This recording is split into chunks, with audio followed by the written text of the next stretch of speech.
चुनाव आयोग की भी बड़ाई करेंगे। निर्मल भाई, मैं आपसे जानना चाहूंगा कि अगर हार भी जाती है बीजेपी तो क्या ये कांग्रेस के लिए एक मोरल बूस्टर नहीं है?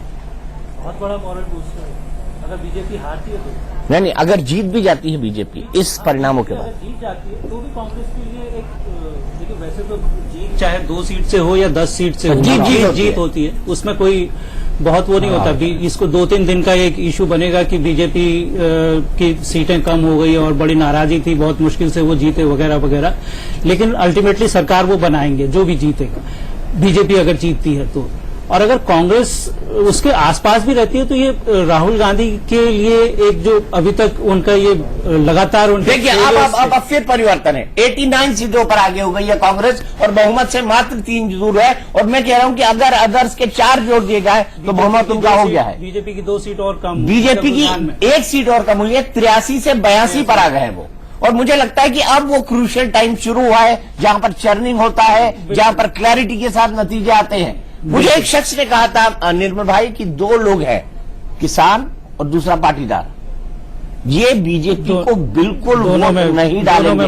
क्या वो हकीकत आपको समझ आ रही है कि ऐसा ही हुआ है इन 89 सीटों को देखने के बाद? बिल्कुल, क्योंकि एक तो वोटिंग परसेंटेज कम हुआ है इस बार।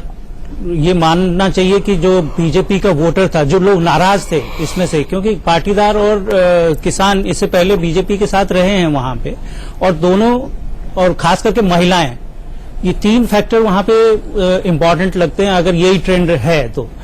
मैं आपको बता दूं, गुजरात सेंट्रल में क्या हाल है। 40 सीटें हैं, बीजेपी 20 पर, कांग्रेस 12 पर। सौराष्ट्र और कच्छ, बीजेपी 20 पर और कांग्रेस 30 पर। यह पटेलों का गढ़ है, ये पटेलों का गढ़ है। दक्षिण की बात करें तो बीजेपी 21 पर, कांग्रेस 11 पे। और अगर हम उसके आगे आए और उत्तर की बात करें तो बीजेपी 24 पर और कांग्रेस 22 पर। ये पूरा का पूरा गणित हमको दिखाई दे रहा है। सेंट्रल की बात करें तो बीजेपी 20 पर, कांग्रेस 12 पर। लेकिन अभी बीजेपी गुजरात में 82 सीटों पर रुझान के अनुसार आगे है और कांग्रेस 89 सीटों पर आगे है और अदर्स 4 पर।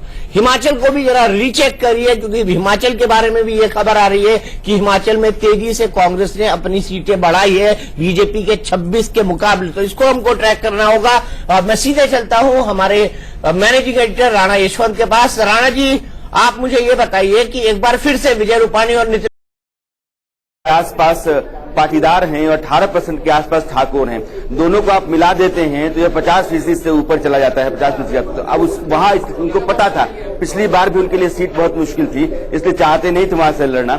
और राजकोट पश्चिम जो है यह भी थोड़ी दिक्कत वाली सीट है, क्योंकि यहाँ भी पाटीदारों की तादाद ज्यादा है। अब जो कांग्रेस के हक में नतीजे दिख रहे हैं, रुझान जो दिख रहा है, इससे समझ में 2 बातें साफ आती हैं कि हार्दिक पटेल कांग्रेस के लिए संजीवनी साबित हुए हैं। अल्पेश और जिग्नेश, इन लोगों ने भी अपनी ताकत, अपने समुदाय की ताकत कांग्रेस के साथ जोड़ी है। कांग्रेस काफी ताकतवर स्थिति में है। अब अगर बीजेपी आगे भी निकल जाती है या थोड़ी सी बहुमत सरकार बना भी लेती है तो यह कहीं न कहीं राहुल गांधी की बड़ी जीत आप मानिएगा। कांग्रेस सरकार नहीं भी बना पाती है तब भी, कांग्रेस सरकार नहीं भी बना पाती है तब भी राहुल गांधी की एक तरह से जीत होगी। और रुझानों में गुजरात में अभी क्या हुआ है ये हम आपको बता दें। कांग्रेस फिलहाल बहुमत की ओर जाती दिख रही है। 90 सीटें इस वक्त भारतीय जनता कांग्रेस के पास है, 81 सीटें बीजेपी के पास है, 4 सीटें अन्य के पास है। ये बड़ा साफ है, 4 सीटें अन्य के पास है। कांग्रेस के पास 90 सीटें, बीजेपी के पास 81 सीटें और अदर्स के पास 4। मैं दूसरा कैलकुलेशन कर रहा हूं, मैं ये कैलकुलेशन कर रहा हूं कि कांग्रेस की इन 89 सीटों के साथ अगर 4 सीटें जोड़ दी जाए अदर्स की तो साफ बहुमत हो गया है। लेकिन ऐसा होगा नहीं होगा मैं प्रिडिक्शन नहीं कर सकता, ये स्थिति अभी आगे है। और अभी जो स्थिति हिमाचल के सामने आई है उसमें भी दोनों नेक टू नेक हो गए हैं। अब कौन कौन पीछे चल रहा है रुझानों में? कांग्रेस बहुमत की ओर जाती दिखाई दे रही है। विजय रूपाणी और जीतू वघानी दोनों पीछे चल रहे हैं। जीतू वघानी बीजेपी का अध्यक्ष है वहां पर, प्रदेश अध्यक्ष, और उनका पीछे होना यानी पटेल समुदाय बहुत निर्णायक तरीके से बीजेपी के खिलाफ गया है, कुछ ऐसा स्पष्ट दिख रहा है अभी। दूसरी ओर देखिए, दोनों ही राज्यों में कांटे की टक्कर होना, जहां भाजपा दोनों जगह क्लीन स्वीप लगाने की सोच रही थी, वहां दोनों जगह हिमाचल को कांग्रेस ने वीरभद्र सिंह के सहारे छोड़ दिया था शायद अब लग रहा होगा उन्हें कि यदि हम थोड़ी मेहनत और कर लेते वहां पर, थोड़े संसाधन जुटा देते तो शायद वहां भी कांग्रेस जीत पाने की स्थिति में पहले से दिखने लग जाती है। ये ट्रेंड मैंने बोला था, ये मेरे डिक्लेरेशन था, गुजरात में 2% वोट नोटा पर पड़े हैं, ये मेरा प्रेडिक्शन था और बिल्कुल बैंक साबित हुआ है ये प्रेडिक्शन। 2% वोट, ये किसी को भी जीतने या हराने की ताकत रखते हैं निर्मल भाई। बिल्कुल, और ये नाराजगी दिखा रहा है बीजेपी, ये खास करके वो वोटर है जो बीजेपी का वोटर था लेकिन वो बीजेपी को वोट नहीं देना चाहता था, और क्योंकि कांग्रेस को भी नहीं दिया, कांग्रेस को भी नहीं दिया, क्योंकि कांग्रेस को वो वोट नहीं दे सकता था पर बीजेपी को वो वोट नहीं देना चाहता था।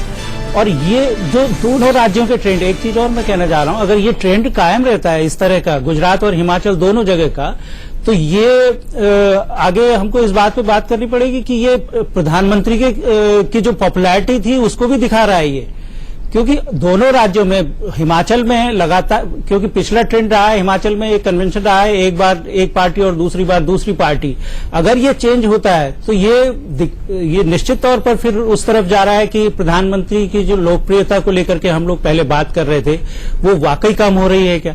मैंने नोटा के बारे में प्रिडिक्शन किया था, लेकिन अनुज जी आपको याद आता है, आप सेफोलॉजिस्ट हैं, आप इस पर किताबें लिखते रहते हैं, मत प्रतिशत बाकी चीजों पर, क्या आपने आज तक किसी चुनाव में देखा है कि प्रदेश की 2% पॉपुलेशन नोटा पे वोट कर रही है? हाँ दीपक जी, कुछ जगहों पर इससे भी अधिक वोट हुए हैं, लेकिन वो छोटे राज्य होते हैं, वहां वैसी हालत बनी है। या जैसे मैं कहूं कि बस्तर में ऐसा हुआ है कभी, पर वो राज्य नहीं है, वो सिर्फ एक इलाका है, वो इलाका है, इसलिए मैंने कहा, मगर जो छोटे राज्य हैं नॉर्थ ईस्ट में उनमें ये स्थिति बनी है। लेकिन गुजरात जैसे बड़े राज्य में 2% वोट जाना, और देखिए इलेक्शन कमीशन की वेबसाइट पर फिलहाल लगभग 10 लाख वोटों की गिनती का आंकड़ा अभी वो परसेंटेज में दे रहे हैं, वो देखने लायक होगा। भाजपा को वहां 49%, कांग्रेस को 44.1% और नोटा 1.9%, ये जो 2% का आंकड़ा है वो, तो ये 5% वोटों का गैप अभी दिख रहा है जो बीच बीच में कम ज्यादा हो रहा है। इस गैप पर ध्यान रखना होगा, क्योंकि यदि ये गैप श्रिंक होता है 2% के आसपास और नोटा के वोट उससे अधिक हो जाते हैं, तो फिर ये निर्णायक रूप से कहा जा सकेगा कि वो नोटा ने ही सत्ता का परिवर्तन किया है वहां। नोटा नहीं सत्ता का परिवर्तन किया, और कई सारे लोग कह रहे थे, जो लोग वोट देने नहीं गए, जो 2-3% का अंतर जो आया है पिछली बार से इस बार, जबकि इस बार ज्यादा वोट, एग्जैक्ट बता देता हूँ, पिछली बार 71.32% वोट पड़े थे पहले दौर में, इस बार 66.75 पड़े हैं और 68.70 पड़े हैं दूसरे दौर में। सीधे चलते हैं प्रेम शुक्ला जी के पास। प्रेम शुक्ला जी, शुरू में तो आप खुश हो रहे होंगे, लेकिन अभी दिल की धड़कनें बढ़ गई होंगी, रक्तचाप नियंत्रित है? जी नहीं, मेरा रक्तचाप भी नियंत्रित है और चुनाव में मुझे लगता है कि सीटों की संख्या भी नियंत्रण में आ जाएगी। जितना दिन चढ़ता जाएगा उतना ही भारतीय जनता पार्टी का ग्राफ भी चढ़ता जाएगा। आप मानते हैं? आप विश्वास के साथ मानते हैं? मुझे आज आप में वो कन्विक्शन नहीं दिखाई पड़ रहा, क्यों? जी, पूर्ण आत्मविश्वास है। चलिए, दीपक जी, पूर्ण आत्मविश्वास है कि हमको 110 से ऊपर सीटें मिलेंगी। चलिए, बहुत अच्छी बात है, का कोई संदेह नहीं है, 110 के ऊपर हम जाएंगे। बहुत अच्छी बात है। आपका टारगेट 150 प्लस था, लेकिन आप 110 कह रहे हैं, मुझे कोई दिक्कत नहीं है, क्योंकि चुनाव में जो जीता वही सिकंदर कहलाता है। अनुज जी, आपको कुछ कहना चाहते हैं? दीपक जी, देखिए, पारा चढ़ने की बात हो रही थी, टेम्परेचर बढ़ने की, सूरज चढ़ने की, तो इस समय शेयर बाजार यदि आप जाएं तो वहां किस तरह से फ्लक्चुएशन हो रहे हैं वो भी दिखेंगे आप। पता करवा लेते ना, और शेयर मार्केट के बारे में पता लगवाइए कि शेयर मार्केट में इस वक्त क्या चल रहा है और शेयर मार्केट की पोजीशन क्या है, क्योंकि 9/22 हो चुकी है शेयर मार्केट खुल चुका है, 9/15 क्योंकि एग्जिट पोल ने बीजेपी को बहुत अच्छी बढ़त दी थी, और आज सेंसेक्स 646 अंक नीचे गिरा, 646, तो बड़ा नुकसान हुआ होगा आपको आज? नहीं, मुझे तो नुकसान नहीं हुआ, क्योंकि मैं तो कैश पे बैठा हुआ हूँ, मैंने इसमें पैसे नहीं लगाए हुए हैं, लेकिन जिन्होंने लगाया उन्हें वास्तव में नुकसान हुआ। मुस्कुरा रहे हैं मंद मंद हमारे निर्मल भाई। मुझे इससे कोई फर्क नहीं पड़ता।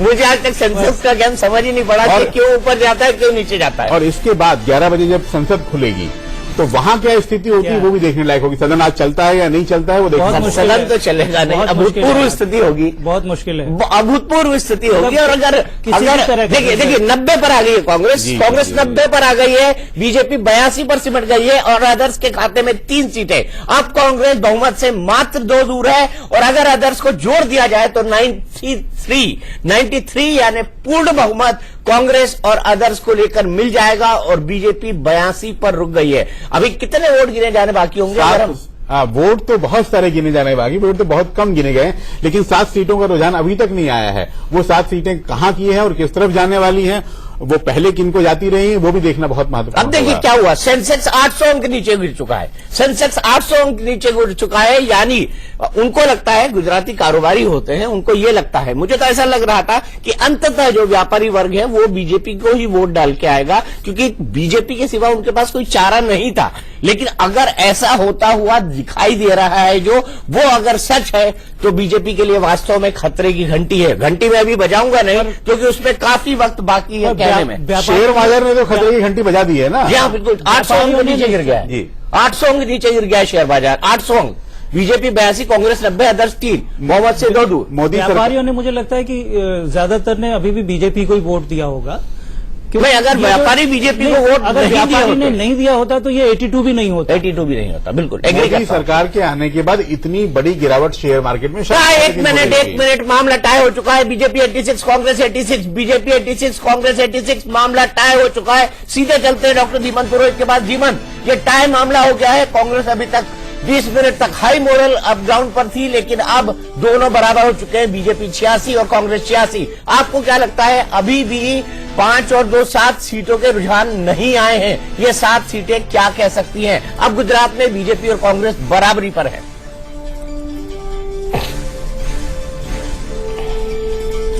देखिए, गुजरात का नतीजा जो भी है, पर गुजरात नतीजे की क्या असर हो सकती है आपको साफ तौर पर दिख सकता है शेयर मार्केट पर। शेयर मार्केट, गुजराती एक बिजनेस कम्युनिटी, और शेयर मार्केट में उसकी पल्स का एक तरह से रिफ्लेक्शन दिखता है। आप देखिए, शेयर मार्केट में 600 से 800 पॉइंट की गिरावट महज इस रुझान से आ गई है। तो चुनाव के नतीजे आ जाएंगे, उसके बाद न सिर्फ पॉलिटिक्स बल्कि इकोनॉमी और दिल्ली के संसद तक उसके जो रिएक्शन आएंगे वो देखने बड़े दिलचस्प होंगे। अभी एक जबरदस्त कांटे की टक्कर दिख रही है, पर जहां तक मुझे लगता है। एक मिनट, बीजेपी फिर आगे निकल गई है। 1 मिनट रुकिए धीमन जी, बीजेपी फिर आगे निकल गई है। बीजेपी 88 पर आगे, कांग्रेस 84 पर आगे। बीजेपी 88 पर आगे, कांग्रेस 84 पर आगे। 4 सीटों का अंतर एक बार फिर बीजेपी और कांग्रेस के बीच हो चुका है। आप बताइए अनुज जी, क्या ये आगे पीछे कब तक चलेगा और कब तक हम डिसिसिव नतीजे तक पहुंच पाएंगे? 10 बजे तक, 11 बजे तक? हाँ दीपक जी, मुझे लगता है कम से कम आधा घंटा कम से कम और देना चाहिए, क्योंकि वोट सेटल हो रहे हैं। इस समय भी 20 लाख वोटों की ही गणना के आंकड़े इलेक्शन कमीशन की साइट पर मिल पा रहे हैं। और टोटल वोट कितने पड़े? 3 करोड़ के आसपास वोट पड़े हुए हैं, इसलिए बहुत वोट गिने जाने बाकी हैं अभी। लेकिन जितनी धड़कन हमारी बढ़ रही है, वैसी धड़कन यानी शेयर मार्केट में क्या हो रहा है और नेताओं के दिलों पर क्या हो रहा हो, इसका अंदाज आप लगा सकते हैं। जिगजैग है जो हर सेकंड आगे पीछे होना है शेयर मार्केट में। तो ये अनुज जी, आपको ज्यादा इसका आइडिया होगा। ये कुछ आपको क्यों नहीं होगा? कुछ खेल भी हो रहा है क्या? नहीं, देखिए, शेयर मार्केट में जिन लोगों ने गुरुवार और शुक्रवार को पैसे बनाए ये सोचते हुए कि शेयर मार्केट अब बीजेपी जीत रही है इसलिए ऊपर जाना है, जिन लोगों ने सौदे किए उनके नर्वस होने का, क्योंकि बड़ा लॉस बुक उनको बुक करना पड़ रहा होगा और इस कारण से गिरावट इसमें बड़ी दिख रही है, जो कि बढ़ भी सकती है। ये गिरावट, 1 मिनट फिगर देखिए, गुजरात में 5% वोट नोटा को मिले। 5% वोट नोटा को मिल रहे हैं। 5% बहुत बड़ी बात है, बहुत बड़ी बात है। इसलिए मैं कह रहा हूं कि लोग सरकार से भी क्षुब्ध हैं, कांग्रेस से भी क्षुब्ध हैं। उन्होंने बीजेपी को पसंद नहीं किया, उन्होंने वोट कांग्रेस को भी नहीं दिया। नोटा का फुल फॉर्म क्या है? None of the above. None of the above, यानी हमें कोई पसंद नहीं है। हमको ना कांग्रेस पसंद है ना बीजेपी पसंद है। मुझे लगता है एक डॉक्टर को स्टूडियो में बुला लेना चाहिए। जी बिल्कुल सही बात। बुलवा लेना चाहिए और हार्ट बीट और रक्तचाप को नापना चाहिए। लेकिन मैं सीधे प्रेम शुक्ला जी के पास चलता हूं। अब देखिए, 88 और 84 का आंकड़ा है। प्रेम शुक्ला जी, 5% वोट नोटा का, एक पत्रकार की हैसियत से आप पूछ रहा हूं, क्योंकि मैं आपको थोड़ा सा मुस्कुराहट बढ़ी अभी। मुस्कुराहट तो बढ़ेगी ना सर, मुस्कुराहट तो बढ़ेगी। प्रेम शुक्ला जी वैसे ही हमेशा खुश रहने वाले आदमी हैं, इसलिए मैं इनकी बड़ी तारीफ करता हूं इस चीज के लिए, और मुझे इनसे कुछ सीखना चाहिए ऐसा मुझे लगता है। तो प्रेम शुक्ला जी, अब बताइए, अब क्या कहेंगे आप? 5% नोटा जी, निश्चित रूप भारतीय नहीं, ये एक लोकतंत्र में इस तरह की स्थिति की निर्णय लेने में यदि मतदाता को तकलीफ हो रही है कि हम किसको दें किसको ना दें, तो निश्चित तौर पर एक हताशाजनक स्थिति है। और ये जो नकारात्मक प्रचार होता है चुनाव में, उसका